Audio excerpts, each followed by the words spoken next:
Salut à toi, je vois beaucoup d'accompagnants, de professionnels du coaching qui s'épuisent dans leur profession et j'aimerais te partager une observation pour que ça ne t'arrive pas. En fait, ce qui est intéressant, c'est que quand on se dirige vers les métiers d'accompagnement, de coaching, on a tendance parfois à se penser dans l'archétype de l'ange gardien. On est là pour aider, servir nos clients. Sauf que, au fond de vous, ce n'est pas forcément ce qui vous anime. Du coup, si vous reflétez aux yeux d'un client l'archétype de l'ange gardien, il va attendre une certaine relation de vous. Une relation d'ange gardien, on est sur une relation qui est presque maternelle parfois, où j'attends que tu me prennes par la main pour résoudre mon problème, alors que, en tant que coach, ce qui nous anime, c'est la transformation de notre client. Et du coup, c'est l'archétype du magicien. Et c'est là où c'est intéressant, c'est que quand on n'est pas conscient de ces archétypes en tant que praticien, eh bien, nos archétypes, c'est aussi notre branding, c'est notre identité profonde et c'est ce que vont voir les gens de nous.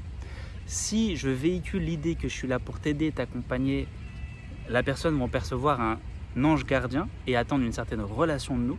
Alors que si j'assume dès le début que je suis un putain de magicien et que moi, ce qui me fait kiffer, c'est de te transformer identitairement et d'être sur plutôt une posture de mentorat, là je suis clair avec moi, mon positionnement et je vais attirer des clients qui vont chercher une transformation identitaire. Il y en a qui veulent aider.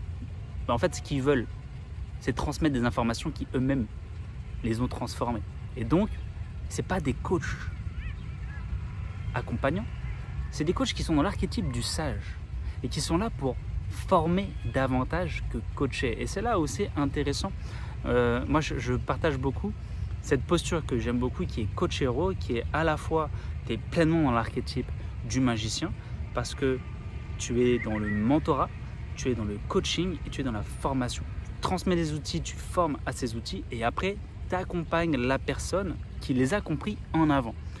Ce qui lui permet d'être pleinement souveraine parce que l'erreur que font beaucoup de clients, c'est de projeter sur nous l'archétype de l'ange gardien, l'archétype du sauveur. J'ai un problème et du coup, eh bien, tu vas m'aider à le solutionner. Sauf que j'ai des peurs, j'ai ceci, j'ai cela, il y a toujours des excuses à la con et ça va te fatiguer parce que la personne, elle tourne autour de son petit personnage alors que tu veux peut-être lui apporter autre chose. Accompagner, c'est fatigant et c'est pas forcément... c'est une façon de voir le coaching, mais c'est pas le coaching. Et je voulais vous partager ça parce que moi-même, quand je me suis lancé en 2017, j'étais vraiment dans l'archétype de l'ange gardien. Je travaillais pour une fondation, la Fondation Apprenti d'Auteuil, qui est typiquement dans l'archétype de l'ange gardien. Et c'est d'ailleurs comme ça que j'ai réussi à avoir mon emploi. Parce que quand tu sais l'identité de la personne en face de toi et ce qu'elle cherche à avoir ou ce qu'elle incarne déjà, il suffit juste d'être le reflet de ce qu'elle est pour décrocher le poste, tu vois. Donc, je suis rentré dans cet archétype de l'ange gardien puisque je travaillais pour une fondation qui était dans cet archétype. Sauf que, dans le fond, c'est pas forcément ce qui me fait vibrer à 100%. Bien que j'ai beaucoup appris, que ça m'a apporté énormément, dans l'ange gardien, on attend d'accompagner le public, d'accompagner le client, le prendre par la main. Sauf que ce qui me fait kiffer, moi, c'est la formation.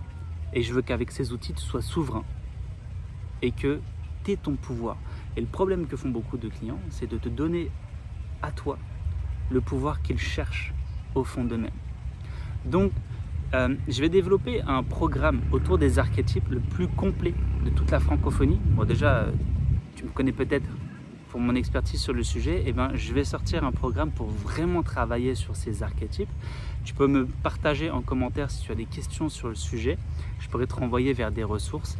Puis je mettrai en lien de cette vidéo le programme sur les archétypes afin que tu comprennes, toi, quels sont tes archétypes au fond, ceux qui t'animent profondément, et comment tu peux les incarner dans ton branding et ta communication afin que tu attires des clients qui cherchent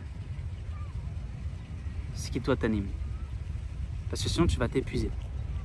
Tu vas t'épuiser à essayer de correspondre à la norme que tu perçois autour de toi, dans ton environnement de coaching, d'accompagnement, peu importe la niche dans le service dans laquelle tu travailles.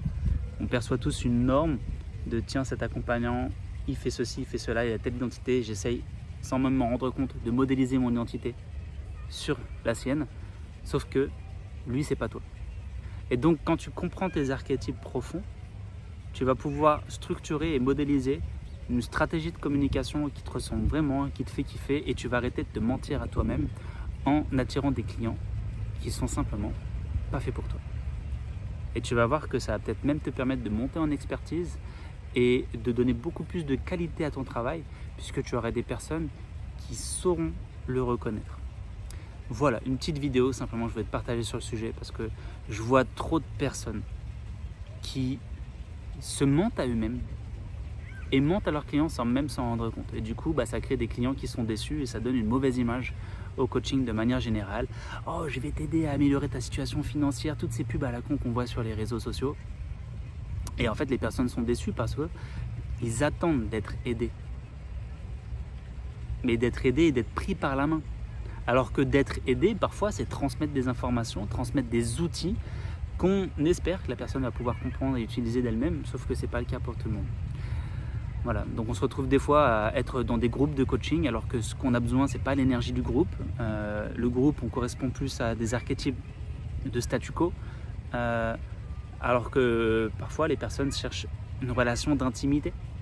Tu vois, j'ai pas besoin d'être en groupe pour avancer. J'ai besoin davantage de one-to-one. Pas forcément de mastermind, mais d'un mentor ou d'un coach individuel. Voilà. Ça va vous permettre aussi de structurer des offres qui peuvent vous ressembler davantage. Donc je vous mets le lien de cette formation dès qu'elle est disponible. Les archétypes, ça réunit Enneagram, MBTI, ProcessCom, tous les outils de connaissance de soi les plus puissants. Donc quoi qu'il se passe, à un moment, ça viendra dans ta besace de coach, parce qu'il n'y a rien de plus puissant.